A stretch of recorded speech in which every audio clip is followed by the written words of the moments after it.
Tele Brasil Notícias. Olá, está começando a sua edição semanal do jornal Tele Brasil Notícias, sempre com as informações na medida certa. E esta semana estaremos destacando o Imposto de Renda 2026, porque o governo enviou projeto de isenção para quem ganha até R$5.000 por mês. Estaremos falando sobre alimentação. A Camex aprova taxa zero para importação de produtos alimentícios. E falaremos de turismo também. Recorde no turismo, 2,8 milhões de turistas internacionais marcaram presença aqui no Brasil. Tudo isso e muito mais nesta edição do jornal Tele Brasil Notícias. Então, vamos a ela. No ar.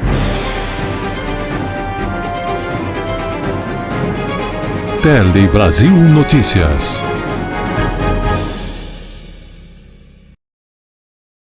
E começamos essa edição falando sobre a questão de fraudes nos programas sociais, que o governo federal está criando então um plano para evitar justamente essas fraudes nesses programas. A rede federal então, que cuida da fiscalização do Bolsa Família, do Cadastro Único, lançou na última terça-feira, dia 18 de março, o Plano de Ação para 2025. Inclusive o documento traz estratégias para combater e prevenir fraudes nos programas sociais. Vamos conferir mais essa informação. O Cadastro Único é o instrumento de coleta de dados das famílias de baixa renda para a inclusão na assistência social e na redistribuição de renda. O plano envolve a participação de entidades como o INSS, a Caixa Econômica Federal, a Advocacia Geral da União e a Polícia Federal. A parceria com a PF visa coibir irregularidades no sistema, como ataque de hackers e uso de CPFs falsos. É um plano que tem também uma vantagem estratégica de integrar uma base de dados ainda maior.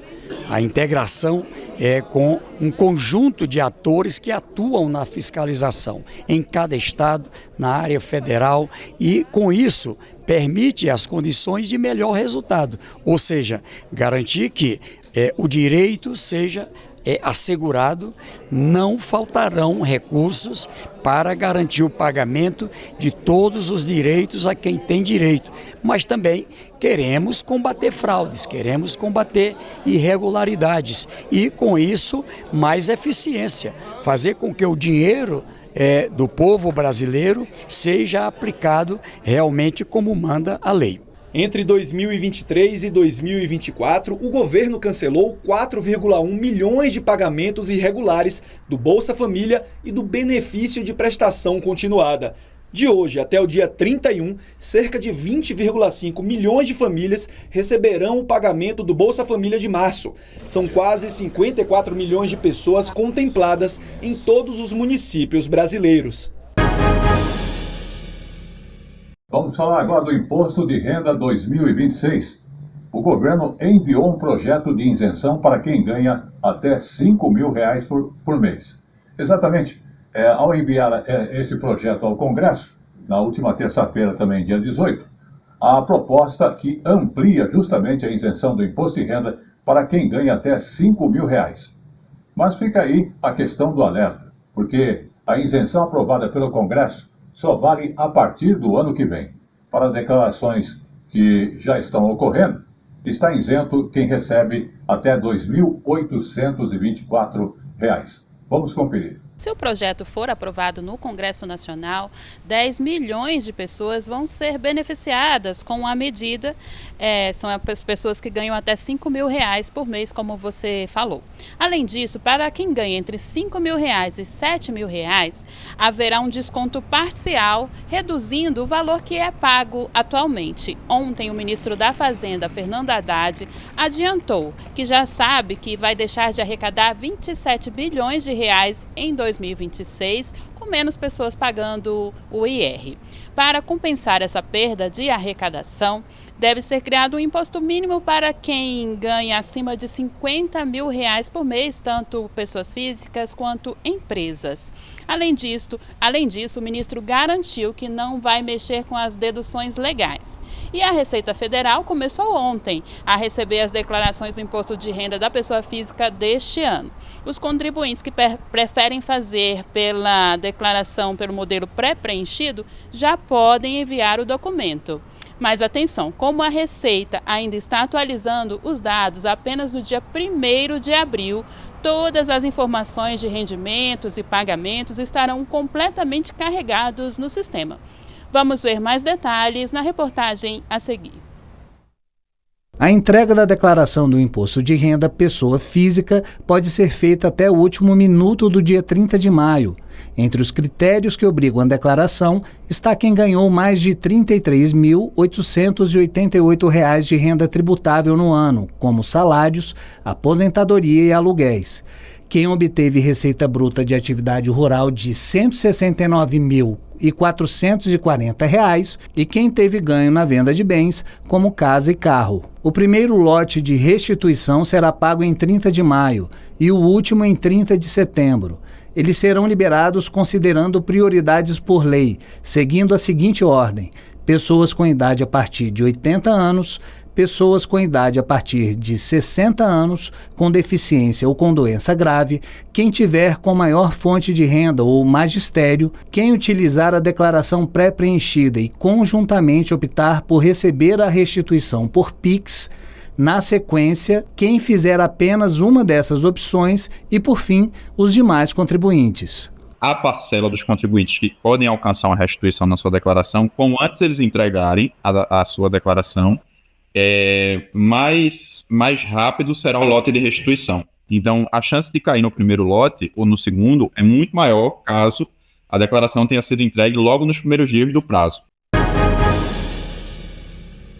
Vamos agora falar de saúde, porque tem necessidade aí de médicos, né? E o governo anunciou, então, a contratação de 2.279 médicos. Esse foi o programa Mais Médicos, que está contratando e reforçando aí a classe médica para o atendimento ao público. O novo edital para a contratação de anunciados ocorreu também no último dia 17 de março pelo Ministério da Saúde. São mais de 2.200 vagas. Vamos conferir. É isso mesmo, são mais de 2.279 vagas para esses profissionais atuarem aí no Mais Médicos. Eles vão poder atuar em 4.700 municípios que devem fazer adesão ao programa até o dia 24 desse mês. Desse total de municípios, 1.300 são mais vulneráveis e vão poder aí ter acesso às vagas de forma imediata. Os outros 3.400 vão poder manifestar interesse e depois solicitar uma ampliação de profissionais. Por exemplo, na Amazônia Legal, que vai receber 470 médicos que vão atuar aí em 700 municípios já de maneira imediata. Segundo o Ministério da Saúde, o programa Mais Médicos ele dobrou de tamanho aí de 2022 até esse ano. E agora, com essas novas adesões, deve ultrapassar os 28 mil profissionais.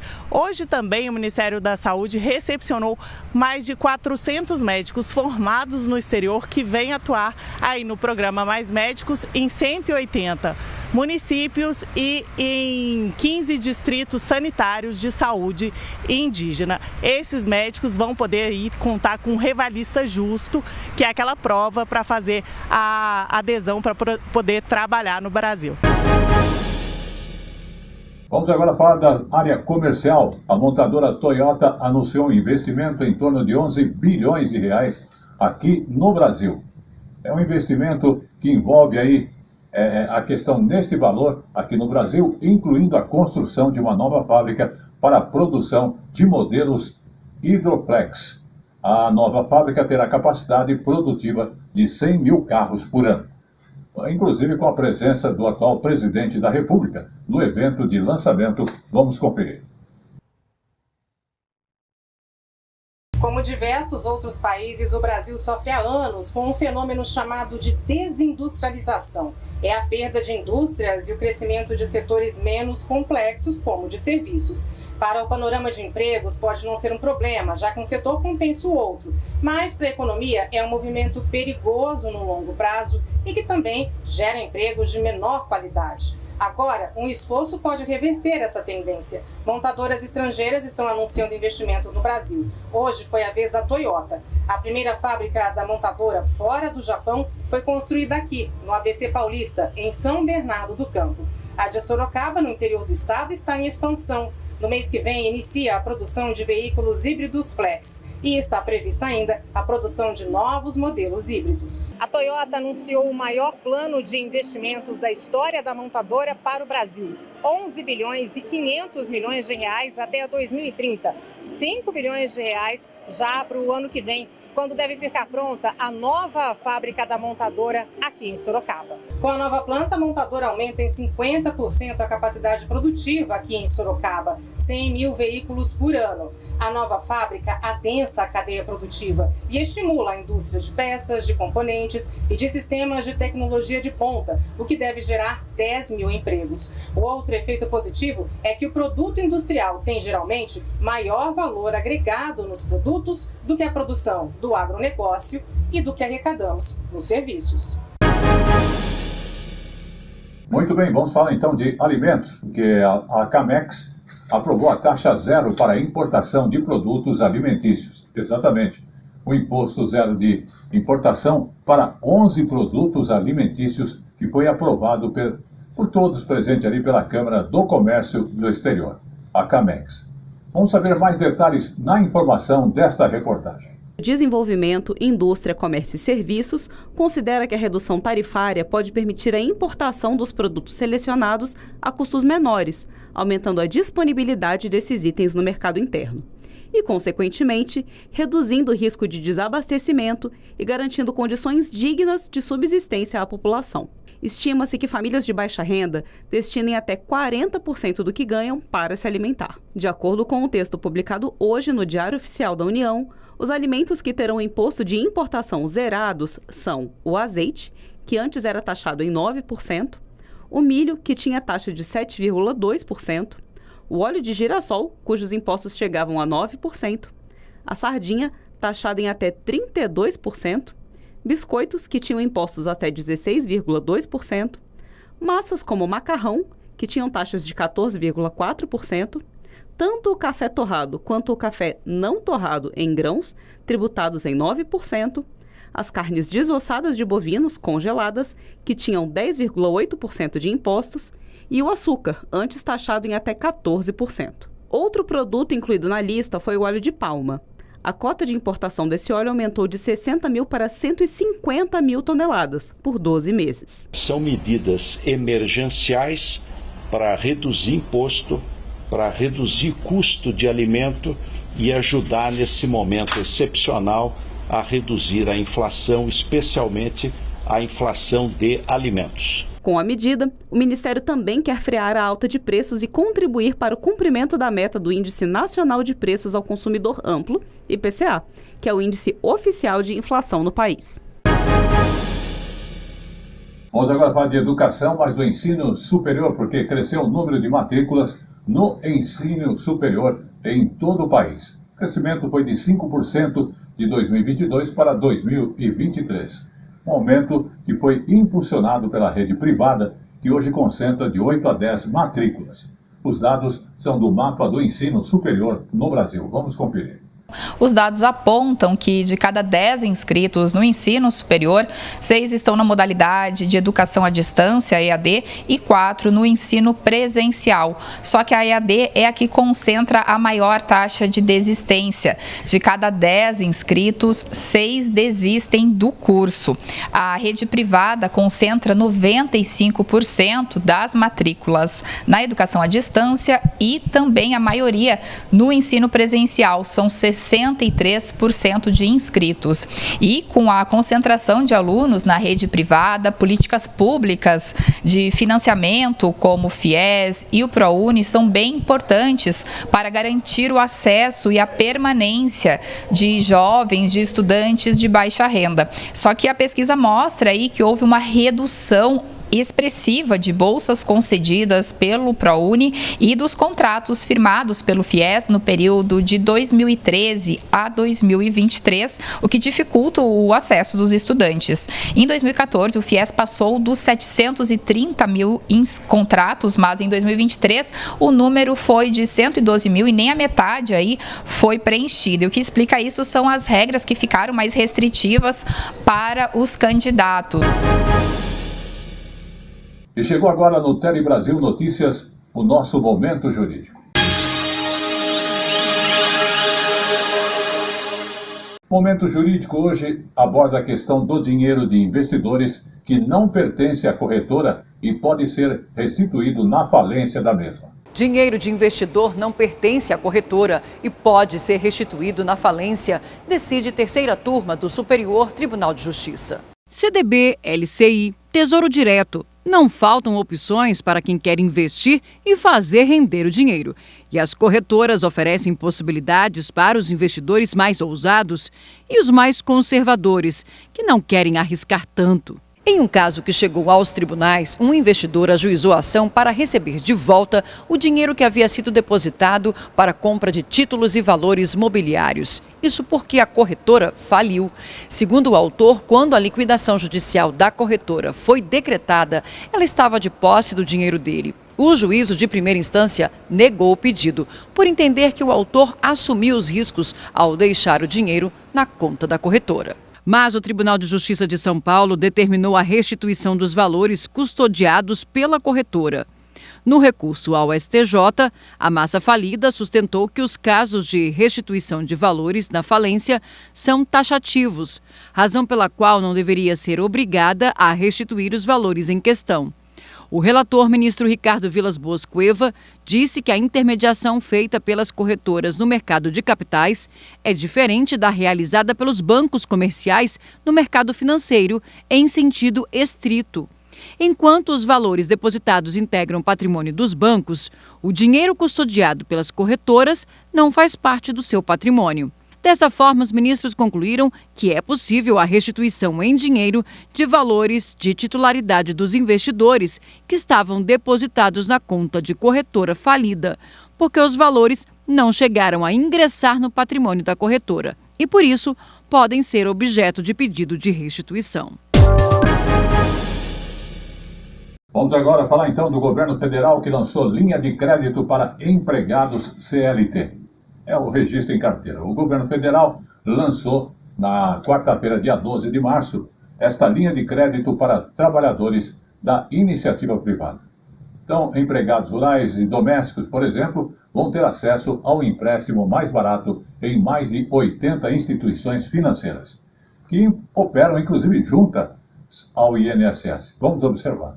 A nova modalidade de empréstimo consignado para quem tem carteira assinada. As regras serão publicadas em uma medida provisória que foi assinada agora há pouco pelo presidente Lula e que cria o programa Crédito do Trabalhador. Então a contratação será direto pelo aplicativo da carteira de trabalho digital, um limite aí do saldo de 10% do FGTS será utilizado como garantia, além de 100% aí da multa rescisória em caso de demissão. E esse programa, Luciana, deve atingir aí cerca de 47 milhões de pessoas, sendo 2 milhões e 200 mil empregados domésticos, 4 milhões de trabalhadores rurais que atualmente não têm acesso ao consignado na modalidade privada. O mesmo acontece com os empregados ligados ao empreendedorismo individual. E o desconto das parcelas será na folha de pagamento mensalmente pelo E-Social, o que vai permitir taxas de juros menores do que as praticadas atualmente no consignado via convênio. E a linha de crédito especial, como você disse, será oferecida aí por cerca de 80 instituições financeiras que atualmente já atuam junto ao INSS, tudo isso a partir do dia 21 de março. E para aqueles que já têm um contrato de crédito consignado, poderão migrar para essa nova modalidade a partir do dia 25 de abril. Vamos falar agora deste ano, prazo para entrega do imposto de renda, que será então de 17 de março a 30 de maio. Prazo para enviar suas declarações do imposto de renda é, inclusive, uma coisa que já começou no último dia 17 de março, que foi a última segunda-feira, e vai até o dia 30 de maio. As datas foram confirmadas pela Receita Federal. Ao todo, serão esperados aí 46 milhões de declaração. E olha só, quem usar a declaração pré-preenchida e também optar por receber via Pix, vai ter prioridade na questão da restituição. Vamos observar. Este ano, quem recebeu rendimentos tributáveis acima de R$ 33.888 no ano passado é obrigado a declarar o imposto de renda. O valor é um pouco maior do que o da declaração de 2024. A expectativa é receber 46 milhões de declarações até o dia 30 de maio, último dia para enviar o documento. A partir de amanhã já dá para baixar o programa do Imposto de Renda 2025, mas o envio da declaração só será possível a partir da próxima segunda-feira, dia 17 de março. Lembrando que quem mandar primeiro recebe a restituição mais cedo, depois das pessoas com prioridade. Os primeiros a receber vão ser na seguinte ordem: idade igual ou superior a 80 anos, idade igual ou superior a 60 anos, deficientes e pessoas com moléstia grave, pessoa cuja maior renda seja o magistério. Em seguida, a novidade deste ano é a prioridade para aqueles que utilizarem a declaração pré-preenchida e também optarem por receber a restituição por Pix. A declaração pré-preenchida, que já vem com as principais informações do contribuinte apuradas pela Receita Federal, só vai estar disponível a partir do dia 1º de abril, 13 dias após o início da entrega da declaração padrão. Segundo o Fisco, esse atraso se deve a fatores internos, como a greve da Receita Federal. O movimento reivindicatório, obviamente, não ajuda nesse tipo de atividade. Infelizmente, não foi possível. Tivemos dificuldades internas que impediram que isso acontecesse. Certo? O que a gente está tentando fazer é que, à medida que algum dos dados forem disponíveis, que isso já fique apto ao cidadão utilizar. Mas não foi o que a gente gostaria e foi por questões de dificuldades internas. E como eu falo sempre, tudo que é bom dura pouco, e o Tele Brasil Notícias da semana está chegando ao seu final. Porém, antes de encerrarmos, vamos falar do turismo, porque houve aí um recorde no turismo aqui no Brasil. 2,8 milhões de turistas internacionais marcaram presença aqui no Brasil. E desta forma, o Brasil bate um recorde histórico no turismo para os meses de janeiro e fevereiro. Este ano recebemos quase 3 milhões de turistas internacionais. Vamos ver mais detalhes nesta reportagem. Nos 2 primeiros meses do ano, o Brasil recebeu mais de 2.800.000 turistas internacionais. O número representa um aumento de 57% em relação ao mesmo período do ano passado. O Rio Grande do Sul é a principal porta de entrada do Rio de Janeiro, estado que faz fronteira com Uruguai e Argentina. Aliás, os argentinos são a principal nacionalidade de turistas estrangeiros que vêm para o Brasil. Pelo Rio Grande do Sul, chegaram quase 350.000 turistas estrangeiros no país. Em segundo lugar está São Paulo, que tem um dos principais aeroportos internacionais do Brasil, Guarulhos. Pela capital paulista, chegaram mais de 300.000 visitantes internacionais. Em terceiro lugar está o Rio de Janeiro, que recebeu mais de 260.000 turistas estrangeiros.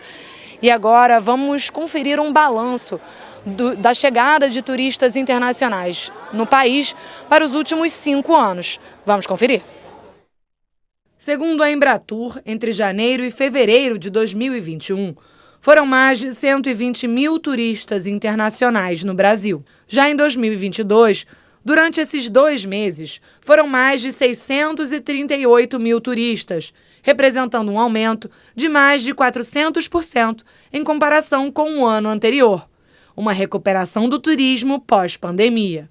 Em janeiro e fevereiro de 2023, o Brasil recebeu mais de 1.700.000 turistas, representando um aumento de 170% para 2022.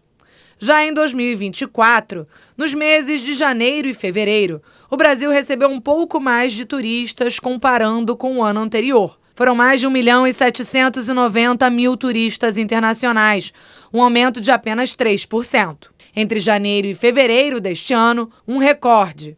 O Brasil recebeu quase 3 milhões de turistas internacionais, um aumento de 57% em comparação com o mesmo período do ano passado.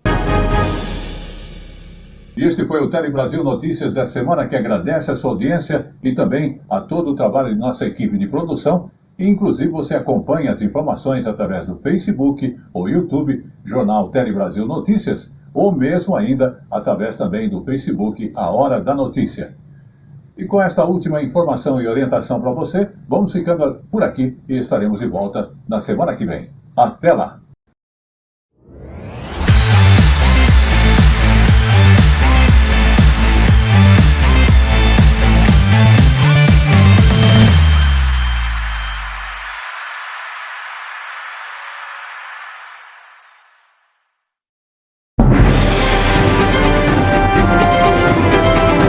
Tele Brasil Notícias.